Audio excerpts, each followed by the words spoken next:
ये एक romantic emotional असली कहानी है। कल्पना एक मध्यम वर्गीय परिवार से थी जिसने अपनी स्नातक यानी ग्रेजुएशन की पढ़ाई पूरी कर ली थी और अब वो अपने घर पर ही छोटे बच्चों को ट्यूशन पढ़ाती थी।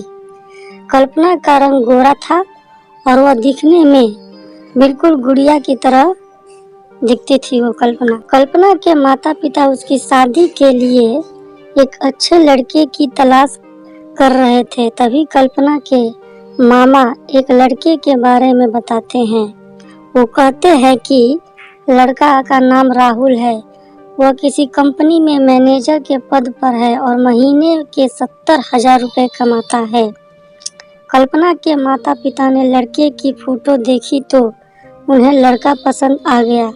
जब कल्पना की मां ने कल्पना को लड़के की तस्वीर दिखाई तो कल्पना ने कहा, जब आप दोनों को लड़का पसंद है तो मुझे भी पसंद है।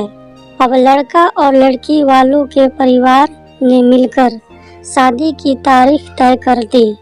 कल्पना के माता पिता बहुत खुश थे कि उनकी बेटी की शादी एक अच्छे घर में हो रही है। पूरे धूमधाम से कल्पना की शादी हो गई।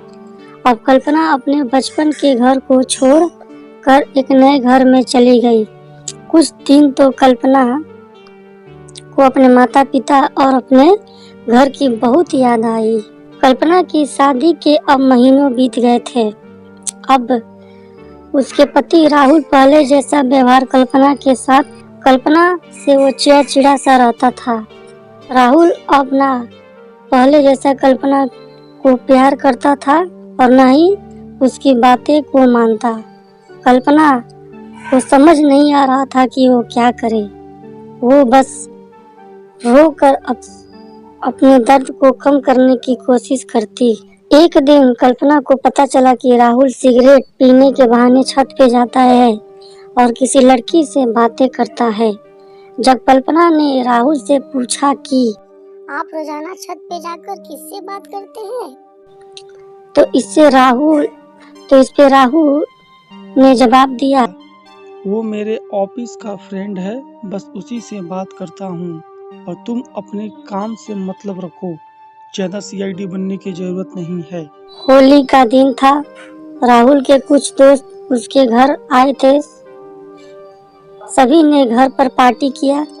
उस दिन राहुल का एक दोस्त थोड़ा ज्यादा ड्रिंक कर लिया था और उसने नशे में कल्पना के सामने जाकर कहा, भाभी आप इतनी प्यारी और मासूम हो, फिर भी राहुल भाई दिन भर उस घमंडी नेहा से बातें करते रहते हैं।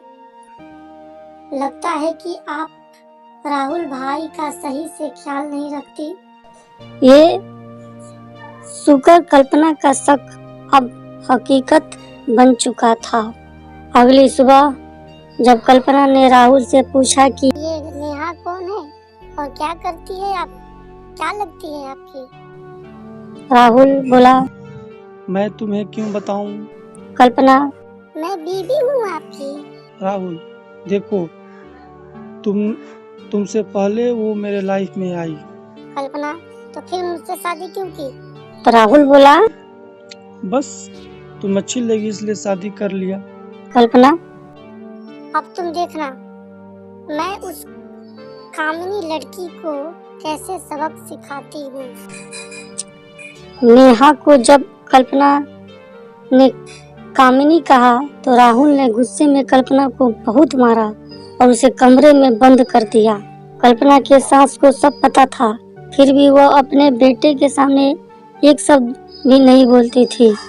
शाम को जब राहुल आया तब उसने रूम का दरवाजा खोला। उस दिन कल्पना की तबीयत खराब हो गई, फिर भी उसी हालत में उसने खाना खाया।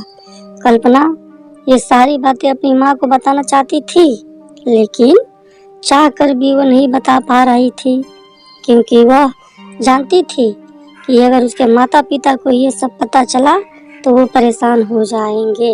राहुल अब कल्पना के साथ नौकरानी जैसा व्यवहार करने लगा। छोटी छोटी बातों पे उसे मारता कल्पना अब धीरे धीरे डिप्रेशन अवसाद का शिकार होने लगी। उसके दिमाग में गलत गलत ख्याल आने लगा। अब ना वो समय पे खाना खाती और ना किसी से बात करती। आखिरकार एक दिन कल्पना ने रूम में फांसी लगाकर आत्महत्या कर ली। कल्पना ने आत्महत्या का कारण किसी को नहीं बताया, लेकिन उसके सास को पता था कि कल्पना ने आत्महत्या क्यों की। दूसरी तरफ कल्पना के माता पिता का रो रो कर बुरा हाल हो गया था। कल्पना की मां ने पुलिस को आत्महत्या कारण उसके ससुराल वालों को बताया। आत्महत्या का कारण उसके ससुराल वालों को बताया। पुलिस राहुल और उसके माता पिता को ले गए, लेकिन पैसे के दम पर कुछ ही दिनों में राहुल और उसके माता पिता जेल से छूट गए। दोस्तों, ये कहानी बहुत मार्मिक था। देखिए दोस्तों, जीवन में अक्सर अच्छा दिखने वाला इंसान अच्छा नहीं होता, उसके अंदर भी कहीं ना कहीं बुराई छिपी होती है और वही बुराई किसी की जिंदगी को बर्बाद कर देती है। कुछ ऐसा ही कल्पना के साथ हुआ। बहुत ही